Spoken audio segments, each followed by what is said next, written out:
serious. The Dark Knight is a 2008 superhero film directed and co-produced and co-written by Christopher Nolan. It is the second installment in Nolan's Dark Knight trilogy and the sequel to 2005's Batman Begins. It stars Christian Bale, who is supported by Michael Caine, Heath Ledger, Gary Oldman, Aaron Eckhart, Maggie Gyllenhaal, and Morgan Freeman. In this film, Bruce Wayne Batman, Police Lieutenant James Gordon, and District Attorney Harvey Dent form an alliance to dismantle organized crime in Gotham City, but are menaced by an anarchistic mastermind known as the Joker, who seeks to undermine Batman's influence and throw the city into chaos. Nolan's inspiration for the film was the Joker's comic book debut in 1940, the 1988 graphic novel The Killing Joke, and the 1996 series The Long Halloween, which retold Harvey Dent's origin story.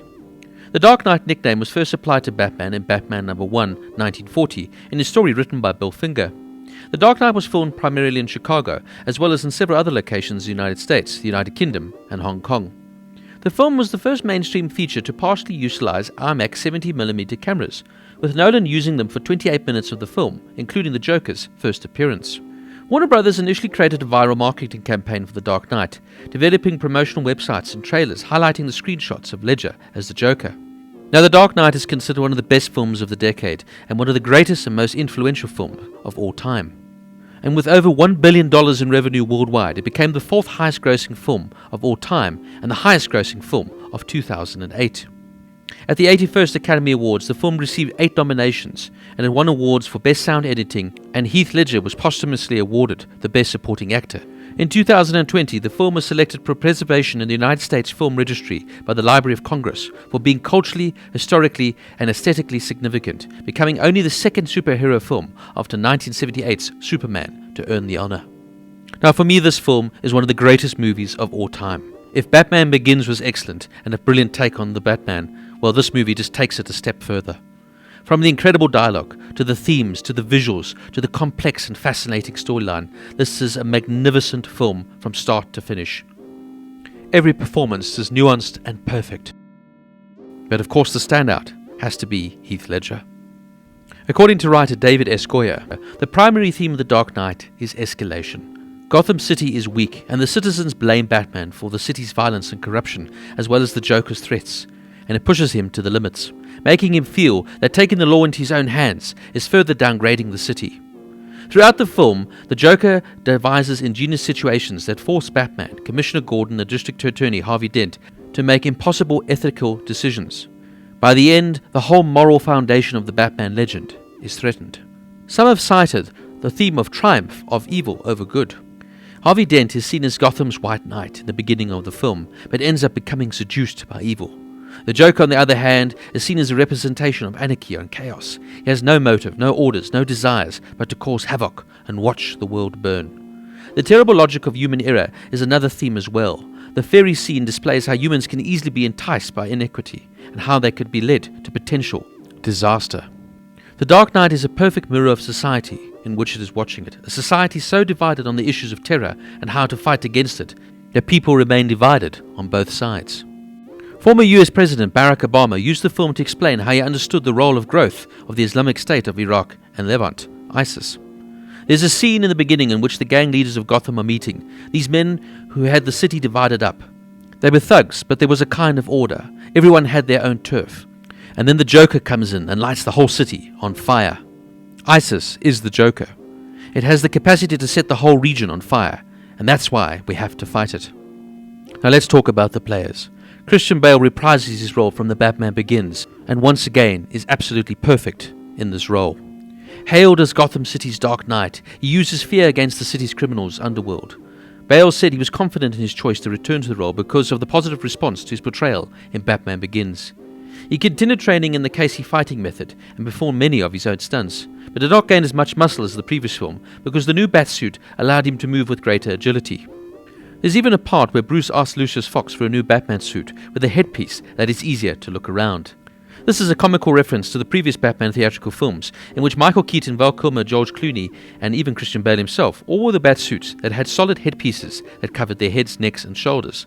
This made it impossible for the actors to turn their heads, and instead they had to turn their entire torso to look at their target. Bale described Batman's dilemma as whether his crusade is something that has an end. Can he quit? can he have an ordinary life? The kind of maniac intensity someone has to have to maintain the passion and anger that they have felt as a child takes an effort, and after a while, you can't just keep going on. At some point, you have to exercise your demons. He added, now you don't just have a young man in pain attempting to find some kind of answer. You have somebody who actually has power, who's burdened by that power, and is having to recognize the difference between attaining that power and holding on to it. Bale felt Batman's personality had been strongly established in the first film, so it was unlikely his character would be overshadowed by the villains, stating, I have no problem with competing with someone else, and that's going to make for a better movie. Michael Caine also reprised his role as Alfred Pennyworth, Bruce's trusted butler and confidant. And Caine, as always, is excellent in the role. Gary Oldman continues his role as James Gordon, who is now a lieutenant in the Gotham City Police Department and one of the city's few honest police officers, who forms a tenuous, unofficial alliance with Batman and Dent and is given the position of police commissioner by the city's mayor following the recent commissioner's assassination. Oldman described his character as incorruptible, virtuous, strong, heroic, and understated. Nolan explained the Long Halloween has a great triangular relationship between Harvey Dent, Gordon, and Batman, and that's something we very much drew from. Oldman added that the Gordon has a great deal of admiration for him at the end, but Batman is more now than ever the Dark Knight, the outsider. Now, I love the choice of Eric Roberts to play Sal Marioni, the Italian mafia boss, who takes over from Carmine Falcone.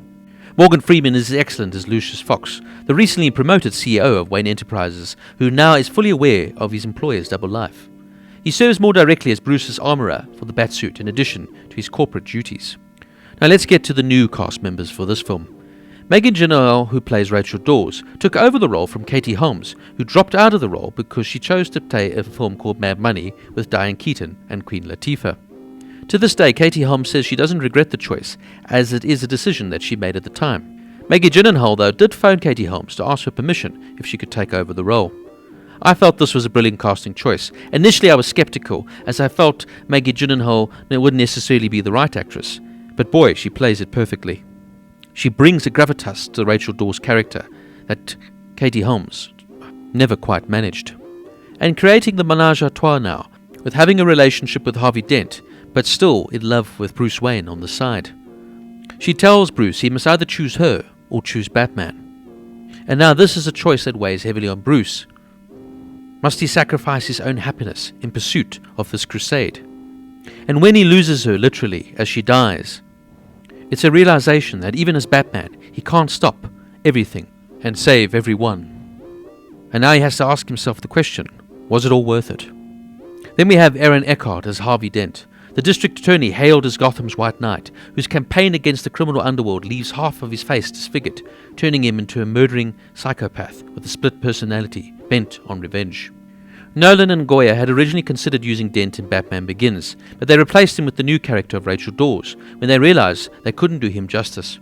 Before Eckhart was cast in February 2007, Liev Schreiber, Josh Lucas and Ryan Philippe expressed interest in the role, with Mark Ruffalo even auditioning. Matt Damon had stated that he considered for the role, but he could not accept it due to scheduling conflicts. Hugh Jackman was even considered. But Nolan chose Eckhart, whom he had considered for the lead role in Memento, citing his extraordinary ability as an actor and the embodiment of a kind of chiseled American hero quality, personified by Robert Redford. Eckhart was interested in good guys gone wrong, and that had played corrupt men in films such as The Black Dahlia, Thank You for Smoking, and In Company of Men. Whereas Dent is depicted as a crime boss in most characterizations, Nolan chose to portray him as a twisted vigilante, to emphasize the role of Batman's counterpart. Eckhart explained, he is still true to himself, he is still a crime fighter, he's not killing good people, he's not a bad guy, not purely.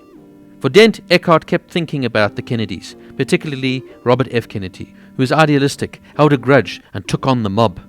He had his hair lightened and styled to make him appear more dashing. Nolan told Eckhart not to make Dent's criminal persona jokey with the slurping sounds or tics. Eckhart is absolutely superb in this role, and to see his fall from grace and his deeper understanding of what makes the Two-Face character so complex was wonderful. Now let's turn our attention towards Heath Ledger. He plays the Joker, a psychopathic, illegalist mastermind portraying himself as an agent of chaos. There's no going back. You've changed things. Forever. Then why do you want to kill me? I don't want to kill you. What would I do without you? Who rises from the criminal underworld, by thrusting Gotham into anarchy and drawing Batman ever closer to crossing the fine line between heroism and vigilantism. Other actors considered for the role were Adrian Brody, Paul Bettany, and even Steve Carell.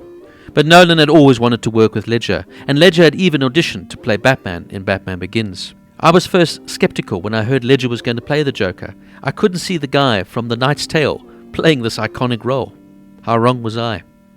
When Ledger saw Batman Begins, he had realized a way to make the character work that was consistent with the film's tone.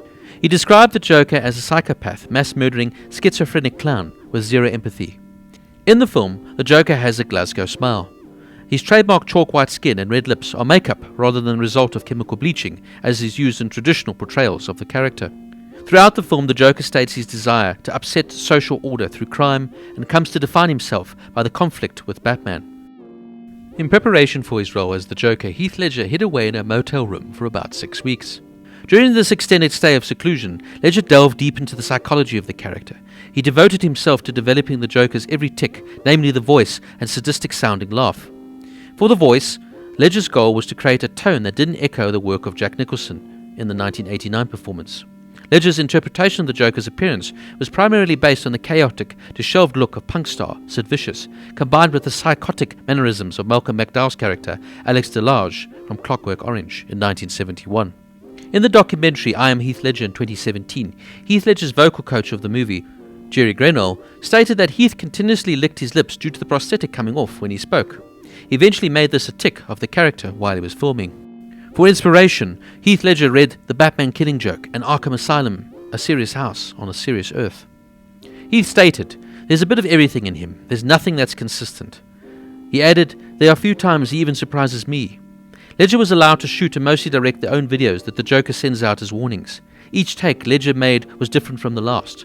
Nolan was so impressed enough with the first video that he let Heath shoot the further videos all on his own. So Michael Caine summed it up best when he said, "Jack Nicholson was like a clown figure, benign but wicked, maybe a killer old uncle. He could be funny and make you laugh. Heath's gone in a completely different direction though. He's like a really scary psychopath." When Ledger arrived on set and performed, he even gave Michael Caine a fright, and he forgot his lines. On January 22, 2008, after he completed filming of The Dark Knight, Ledger died of an accidental prescription drug overdose, leading to intense press attention and memorial tributes. Nolan said, "It was tremendously emotional right when he passed, having to go back and look at him every day and during editing. But the truth is, I feel very lucky to have something productive to do, to have a performance that we are very, very proud of, that he entrusted to me to finish." All of Ledger's scenes appear as completed in the film. Nolan added no digital effects in the editing to alter Ledger's actual performance posthumously. Nolan dedicated the film, in part, to Ledger's memory. Ledger's death prompted immediate speculation over the movie's state, and Ledger's disposition prior to his death. Soon after Ledger's death was announced, Warner Brothers issued a statement that verified Ledger had finished all of the scenes in principal photography, as well as post-production duties looping, thus making the Joker his final completed movie role. Rumors abounded that playing the intense role had taken a toll on Ledger's mental state, causing him to become depressed and taking a wrong combination of drugs as a result. However, his family has since put such rumors to rest by stating that, far from being depressed, he had a lot of fun playing the role. Ledger did suffer from insomnia throughout his life, and would often take sleeping pills together with other prescription drugs, something his sister had actually warned against the night before his death. Unfortunately, the mix he took that night proved to be fatal, and he lost his life at just the age of 28. A true loss to the world of entertainment. The Dark Knight is special in every single way. I would be lying if I didn't say it was one of my absolute favourite movies of all time. From the iconic scenes of Hong Kong, to the interrogation scene, to even the magic trick clip, this film is just perfect and never bores me. I can always watch it time and time again. And not just because of Heath Ledger's performance, and not just because it understood Batman perfectly. It is a special film, in my humble opinion. The Dark Knight gets a 10 out of 10.